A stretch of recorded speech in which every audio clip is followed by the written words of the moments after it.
Halo semua. Selamat datang di podcast Kelompok 8 dengan saya Purnama Dewi yang akan menemani kalian pada podcast yang hari ini.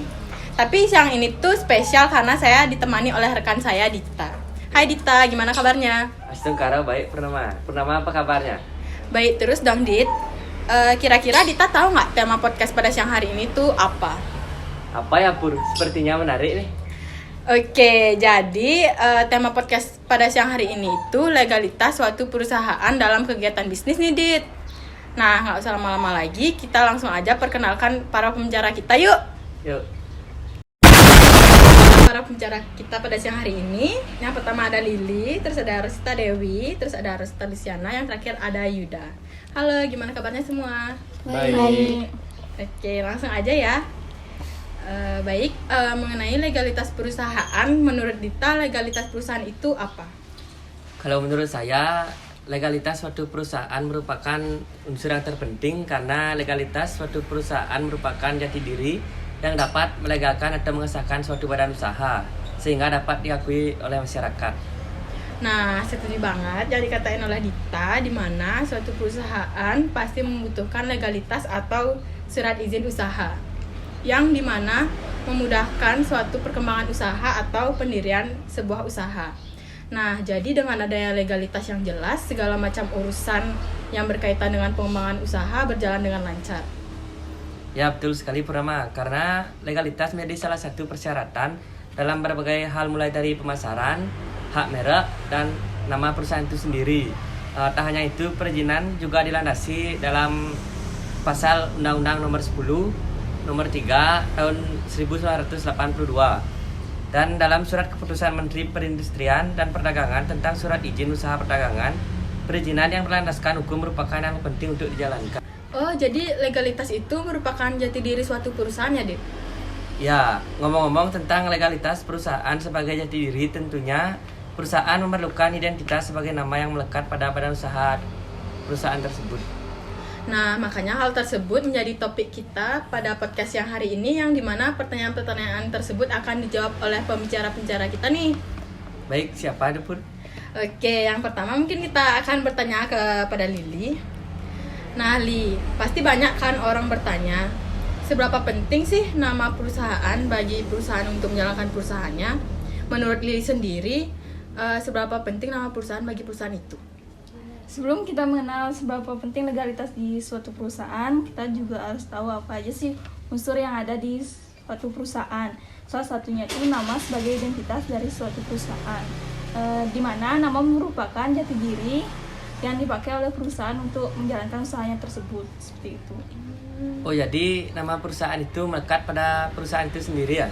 Ya benar banget kita, karena kan nama perusahaan sangat melekat, maka dari itu nama perusahaan tidak bisa dipisahkan dari perusahaan tersebut. Untuk pembuatan nama perusahaan ada tata caranya nggak sih? Pasti ada. Tata cara pembuatan nama perusahaan tuh bisa menggunakan, yang pertama bisa menggunakan nama pribadi atau perkumpulan, yang kedua juga bisa menggunakan jenis usahanya, dan yang ketiga bisa menggunakan apa tujuannya. Kira-kira ada peraturan perundang-undangan yang mengikat gak tentang nama perusahaan ini? Di dalam nama perusahaan di Indonesia tidak memiliki peraturan perundang-undangan yang mengatur tentang nama perusahaan, tetapi ada yang berkata barang siapa yang melanggar hak nama perusahaan akan dikenakan sanksi hukum karena telah melakukan kecurangan dan melanggar hak orang lain, seperti itu. Oh, jadi sepenting itu ya nama di perusahaan. Selain menjadi identitas, nama perusahaan juga menjadi jati diri suatu perusahaan ya? Ya. Jati diri dalam menjalankan usaha secara sah dapat berbentuk surat izin usaha perdagangan kan Pur? Ya betul banget Dit. Surat izin usaha perdagangan harus diajukan untuk menjalankan usaha secara sah. Gimana sih cara pengajuannya itu? Nah, pembicara kedua kita akan jawab pertanyaan dari Dita. Rosita Dewi, bisa kasih tahu kita nggak tata cara pengajuan SIP itu seperti apa? Nah, jadi gini guys, untuk tata cara pengajuan SUP, yang pertama itu pemohon yang mengajukan mengisi dan menandatangani dokumen yang terlampir seperti fotokopi akte pendirian badan usaha, akte pengesahan badan usaha, surat izin tempat usaha, fotokopi KTP, pas foto bagi pemilik yang mengajukan SUP, dan yang terakhir bukti pembayaran uang jaminan dan biaya administrasi badan usaha. Oleh siapa SIUP itu diterbitkan, Ros? Nah, tentunya oleh Dinas Perdagangan dan Perindustrian Kabupaten atau Provinsi, yang setelah diterbitkan akan segera diserahkan kepada pemiliknya. Oh, jadi gitu tata cara pengajuan SIUP Purnama. Iya Dita, setahu saya jenis SIUP ada juga berdasarkan modalnya, besaran modalnya. Apa saja sih jenis SIUP berdasarkan modalnya? Nah, biar lebih jelas lagi kita tanyain langsung yuk ke pembicara ketiga kita, ada Yuda. Oh iya. Yuda, bisa kasih tahu kita nggak jenis SUP berdasarkan besaran modalnya? Ya, SUP berdasarkan modal ada 3. Yang pertama ada perusahaan kecil, perusahaan menengah, dan perusahaan besar. Perusahaan kecil di mana modal atau kekayaan bersihnya kurang dari 25 juta rupiah, tidak berbadan hukum dan bersifat perseorangan, dan keuntungannya semata untuk menambah biaya hidup. Yang kedua ada perusahaan menengah, di mana modal atau kekayaan bersihnya mulai dari 25 juta rupiah sampai dengan 200 juta rupiah. Yang ketiga ada perusahaan besar, di mana modal atau kekayaan bersihnya yaitu di atas 100 juta rupiah. Jenis perusahaan mana yang harus memiliki SIUP, Yuda?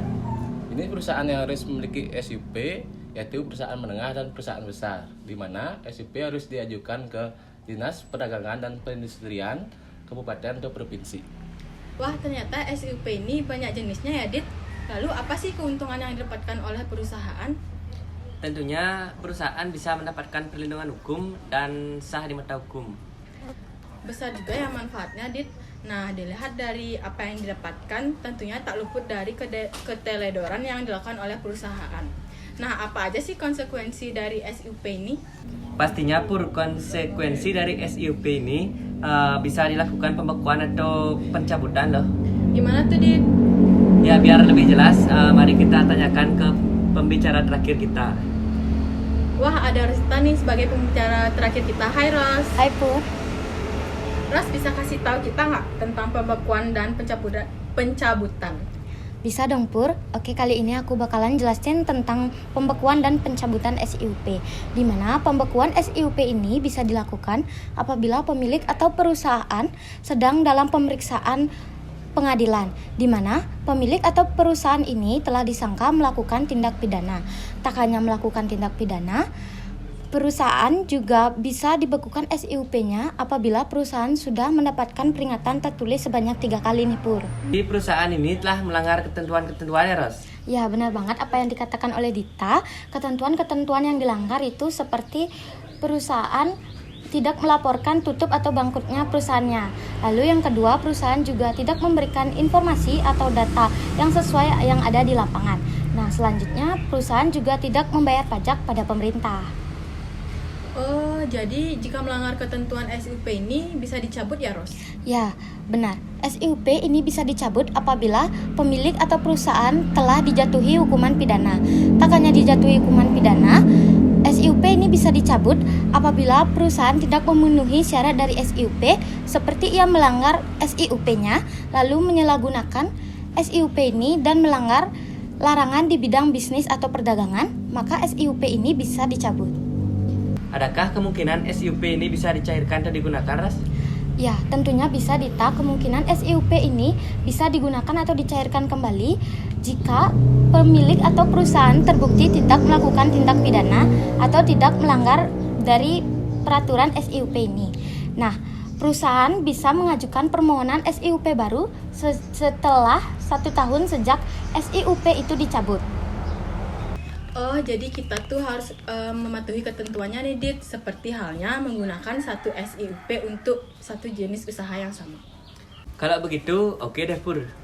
Oke, baik. Terima kasih pada pembicara pada siang hari ini telah meluangkan waktunya untuk bergabung pada podcast Kelompok 8. Dan saya juga mengucapkan terima kasih kepada pendengar podcast Kelompok 8 ini.